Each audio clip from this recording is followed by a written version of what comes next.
दी Indian education system. चिंतित माता पिता की नजरों में ये कोचिंग संस्थान पैसा छापने की मशीन बन गए हैं। ऐसे ही दिशा की कमी आज हमारी कोचिंगों में साफ महसूस की जा सकती है। आज जिस जगह को माननीय प्रधानमंत्री जी ने विद्या की काशी कही है, वो मणिकर्णिका घाट बन चुकी है महोदय। भारत के अंदर एक व्हील चल रहा है। इस व्हील को समझने वाले लोग बहुत ज्यादा कम हैं, लेकिन इसके अंदर कैसे गिर जाते हैं ये सब समझते हैं। आज हम बात करने वाले हैं एक ऐसी सच्चाई के बारे में जो भारत के हर घर के अंदर शामिल है, दी इंडियन एजुकेशन ट्रैप। कि कक्षा 6 के 47% बच्चों को 10वीं तक का 10 तक का पहाड़ा नहीं आता। India's unemployment rate has risen to 5.6% in May. Government data has highlighted that youth unemployment in urban India is nearly 18%. Wave, and it has not spared India. Thousands of people have lost their jobs across.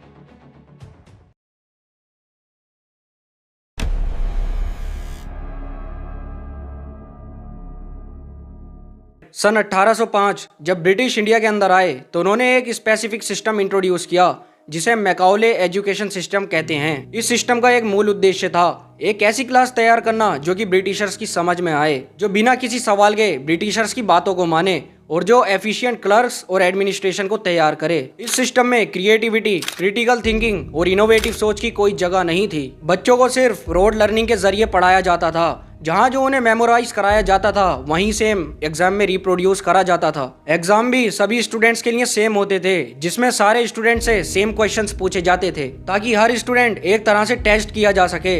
इस तरह से ये education system factory production की तरह काम कर रहा था, जहाँ पर हर स्टूडेंट सेम आउटपुट देने के लिए तैयार किया जा रहा था।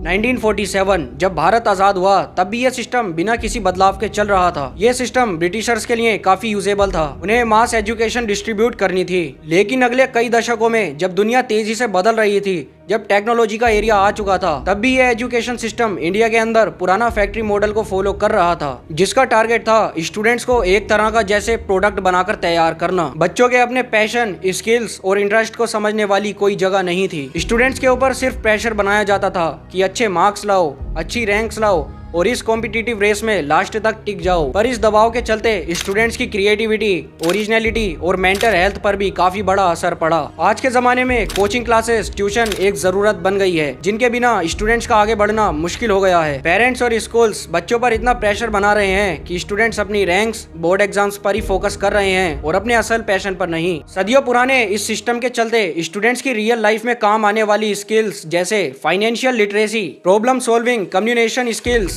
या मेंटल हेल्थ अवेयरनेस नहीं होती। इसी वजह से यंग जनरेशन में डिप्रेशन, एंजाइटी, सुसाइड इतना कॉमन हो गया है कि ये एक बड़ा सोशल क्राइसिस बन गया है। लेकिन हम इस बात पर चुप रहना पसंद करते हैं क्योंकि ये अभी तक लिमिटेडनेस टॉपिक है। इसीलिए हम इस वीडियो के जरिए पूरे सफर को डिटेल के अंदर जानेंगे ताकि आप अपने बच्चों के लिए सही चॉइस कर सकें और हम सब मिलकर एक ऐसे एजुकेशन सिस्टम के अंदर योगदान करें जो कि फ्यूचर के आने वाले चैलेंजेस को फेस कर सके।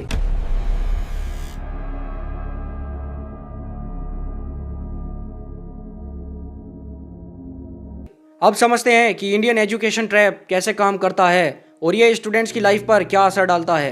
जब किसी घर के अंदर एक बच्चा पैदा होता है तो उसके पेरेंट्स का उसकी जिंदगी से पहला सवाल यही होता है कि इसका एडमिशन कहाँ करवाएं। स्कूल में एडमिशन लेना इतना मुश्किल हो गया है कि हर माँ बाप अपने बच्चे के लिए चिंता में रहते हैं। 3 साल की उम्र में जब बच्चा स्कूल के अंदर एंटर होता है तो शुरू हो जाता है एक रोड लर्निंग। टीचर्स की बातों को रिपीट करना, समझना नहीं या बिल्कुल एक्सप्लोर नहीं करना। जब आप 10-12 साल के हो जाते हो तो आपकी ट्यूशन क्लासेस और कोचिंग स्टार्ट हो जाती है ताकि आप स्कूल में टॉप कर सको। आपके पेरेंट्स को लगता है कि आप बिना कोचिंग्स के आगे नहीं बढ़ पाओगे, बल्कि आप फेल हो जाओगे और आपकी लाइफ बर्बाद हो जाएगी। इस प्रेशर की वजह से बचपन से ही कंपटीशन का माहौल बनता है, जहाँ पर सबसे बड़ी चीज आपके मार्क्स होते हैं। आपकी क्रिएटिविटी और इंटरेस्ट की कोई जगह नहीं होती। आपके अपने सपने और अपनी पसंद की कोई वैल्यू नहीं होती। एग्जाम्स के समय में आपके ऊपर पूरा प्रेशर बना रहता है। स्कूल्स, कोचिंग, ट्यूशन क्लासेस, रात दिन पढ़ाई आपके लिए अच्छे मार्क्स लाना सिर्फ एक मजबूरी बनकर रह जाती है। पर इसी प्रेशर की वजह से बच्चों की मेंटल हेल्थ खराब होती है। Depression, anxiety, sleep disorders common हो जाते हैं। सुसाइड केसेस इतने बढ़ चुके हैं कि ये एक नेशनल क्राइसिस बन चुका है, लेकिन इसके ऊपर कभी ओपनली बातें नहीं होती। कोटा से इस वक्त बड़ी खबर आपको बता रहे हैं, जहां नाबालिग छात्र ने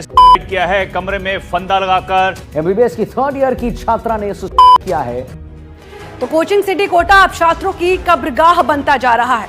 बीते दिन एमबीबीएस थर्ड ईयर की छात्रा नंबर कम आने की वजह से तनाव में चली गई और आखिरकार उसने मौत को गले लगा लिया।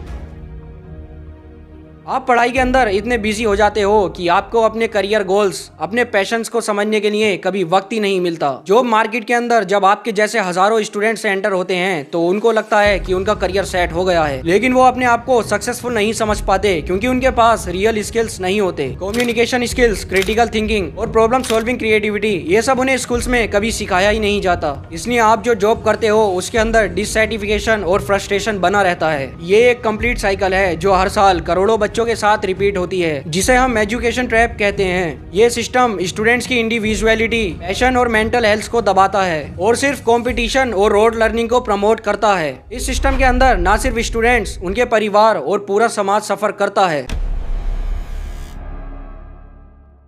सबसे पहले हम बात करते हैं क्रिएटिव, पैशनेट और इंडिविजुअलिस्टिक बच्चों की, जो हमें हर जनरेशन में देखने को मिलते हैं। भारत में हजारों बच्चे हैं जो painting, music, writing, sports, science, innovation में नेचुरली ट्रेंड हैं, लेकिन एजुकेशन सिस्टम हर एक को एक ही लाइन के अंदर खड़ा कर देता है। उनका इन यूनिक क्वालिटीज से कोई लेना देना नहीं होता और इनकी कोई वैल्यू नहीं होती, बल्कि एजुकेशन सिस्टम इन सबको दबा देता है। टीचर और पेरेंट्स स्टूडेंट से जिद करते हैं कि अभी इन सबका तुम्हारे पास वक्त नहीं है, सबसे पहले अपने मार्क्स पर फोकस करो, और इसी के चलते बच्चे क्रिएटिव पोटेंशियल को खो देते हैं। कुछ बच्चे ऐसे होते हैं जो अपने सपने पूरे नहीं कर पाते। दूसरी तरफ बात करते हैं मेंटल हेल्थ की। हर साल प्रेशर, एक्सपेक्टेशन, कंपटीशन की वजह से लाखों स्टूडेंट्स डिप्रेशन, एंजाइटी और सुसाइड तक फेस करते हैं। इंडिया का सुसाइड स्टैटिस्टिक्स स्टूडेंट्स की एज के अंदर दुनिया का सबसे बड़ा हाईएस्ट है, पर फिर भी हम मार्क्स और जेंडर रेस में इतना उलझते जा रहे हैं कि हम मेंटल हेल्थ के बारे में क्लियरली बात तक नहीं करते। पेरेंट्स को लगता है कि एक्स्ट्रा ट्यूशन इसका सोल्यूशन है और टीचर्स को लगता है कि एक्स्ट्रा असाइनमेंट से इंप्रूवमेंट आ सकती है। कोचिंग सेंटर्स और पब्लिशर्स इस दौर को सबसे बड़ा बिजनेस बना चुके हैं। अब इस सिस्टम से सबसे ज्यादा फायदा होता है कोचिंग सेंटर्स और बुक पब्लिशर्स को।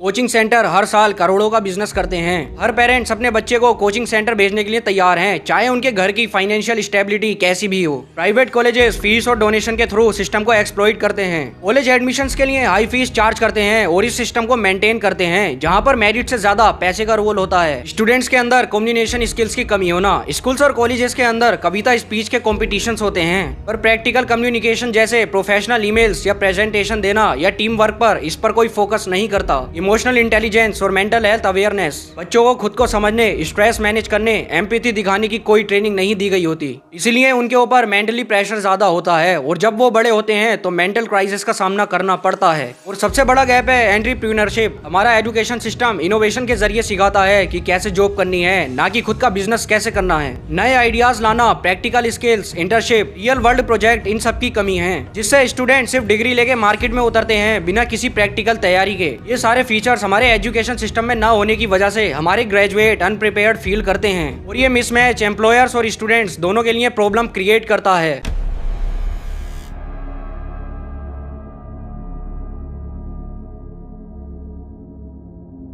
अब आइए एजुकेशन ट्रैप के सिस्टमैटिक परेशानियों पर गौर फरमाते हैं, जो कि इस पूरे सिस्टम को प्रिशुएट करते हैं और बच्चों की जिंदगी पर हमेशा के लिए असर डालते हैं। पहली और सबसे बड़ी प्रॉब्लम यह है कि आज 2025 है, हम आज भी वही एजुकेशन सिस्टम फॉलो करते हैं जो कि 1980s में स्टूडेंट्स को पढ़ाया जाता था। Artificial intelligence, machine learning, digital literacy, इन सारे टॉपिक्स को अभी तक मेन स्ट्रीम सिलेबस में ऐड ही नहीं करा गया और इसका क्लियर एक्सप्लेनेशन यही है कि स्टूडेंट पुराना आउटडेटेड सिलेबस पढ़कर स्कूल से बाहर निकलते हैं, जिन्हें नए करियर प्रोस्पेक्ट के लिए तैयार करना मुश्किल होता है। ये बहुत बड़ा गैप है जो एजुकेशन सिस्टम की इमेज को आउटडेटेड बना देता है। सेकंड, असेसमेंट और एवोल्यूशन के तरीके बहुत ज्यादा पुराने हैं। एक छोटा सा एग्जाम जो कि 3 से 4 घंटे का होता है, उसमें पूरे साल का मूल्यांकन करना पड़ता है और ये टेस्टिंग, मनी और रोड लर्निंग को एवेल्यूएट करता है। बच्चों की इनोवेटिव क्रिएटिविटी, प्रॉब्लम सॉल्विंग और लीडरशिप को इस एग्जाम से कभी नहीं तोल सकते। इस वजह से जब बच्चों को ऑफिशियल सर्टिफिकेट्स मिलते हैं तो वो रियल स्किल्स की कमी से जॉब में परेशान होते हैं। थर्ड प्रॉब्लम हमारे टीचर्स की कंडीशनिंग का है। हमारे टीचर्स भी उसी सिस्टम से गुजर कर आते हैं जहाँ पर रोड लर्निंग और सिलेबस को कंप्लीट करना जरूरी होता है।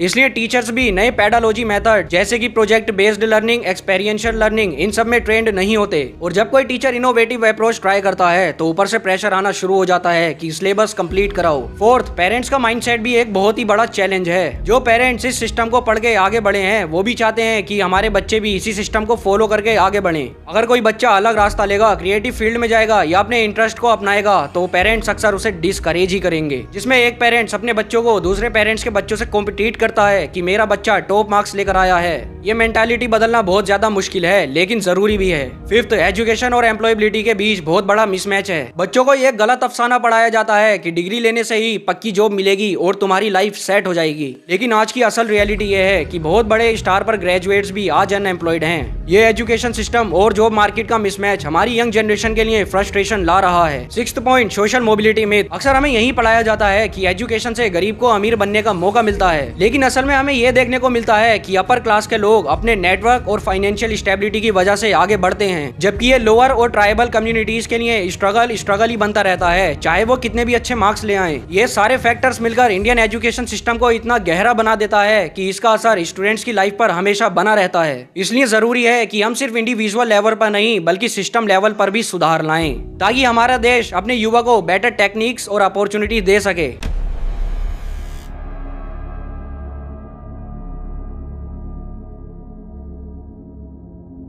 पेरेंट्स को चाहिए कि अपने बच्चों को सिर्फ मार्क्स और रैंक्स के लिए नहीं बल्कि उन्हें उनके पैशन को समझने के लिए मौका दें। ट्यूशन के भरोसे को कम करें और अपने बच्चों की हॉबीज जैसे आर्ट्स, स्पोर्ट्स या साइंटिफिक क्यूरियोसिटी के लिए एनकरेज करें। बच्चों को एक्स्ट्रा सर्कुलम एक्टिविटीज में पार्टिसिपेट लेने, प्रैक्टिकल सीखने, मेंटल हेल्थ का ख्याल रखने की सलाहियत दें। स्टूडेंट्स को अपने आप को सिर्फ एग्जाम्स और डिग्री तक सीमित नहीं रखकर बल्कि डिजिटल लर्निंग और क्रिटिकल थिंकिंग पर ध्यान देना चाहिए। Online courses, podcast, real world project के जरिए अपने स्किल्स को अपग्रेड करें। अपने मेंटल हेल्थ और स्ट्रेस मैनेजमेंट पर भी ध्यान देना बहुत जरूरी है। गवर्नमेंट और एजुकेशन सिस्टम को अपना सर्कुलम तुरंत अपडेट करना चाहिए, जिसमें नई युग की टेक्नोलॉजी, एआई, डाटा ट्रांसफर और सॉफ्ट स्किल्स को शामिल करना चाहिए। एग्जाम्स का तरीका बदलकर प्रोजेक्ट बेस्ड ग्रुप डिस्कशन, टोटोफिला एवोल्यूशन जैसे मेथड को यूज कर स्टूडेंट्स की एक्चुअल अंडरस्टैंडिंग और उनकी क्रिएटिविटी को मेजर किया जा सकता है। टीचर ट्रेनिंग प्रोग्राम को सुधारकर टीचर्स नए पेडालॉजी मेथड्स जैसे एक्सपेरिएंशियल लर्निंग और क्रिएटिविटी पेडालॉजी को सीखने दें। स्कूल्स में मेंटल हेल्थ काउंसलर्स को लागू करना चाहिए जिससे स्टूडेंट्स की साइकोलॉजिकल को सपोर्ट मिल सके। पूरा सामाजिक माइंडसेट बदलने की जरूरत है, जिसमें सिर्फ मेडिकल और इंजीनियरिंग तक सक्सेस नहीं बल्कि आर्ट्स, एंटरप्रेन्योरशिप, डाइवर जैसे पाथ को भी सपोर्ट मिल सके।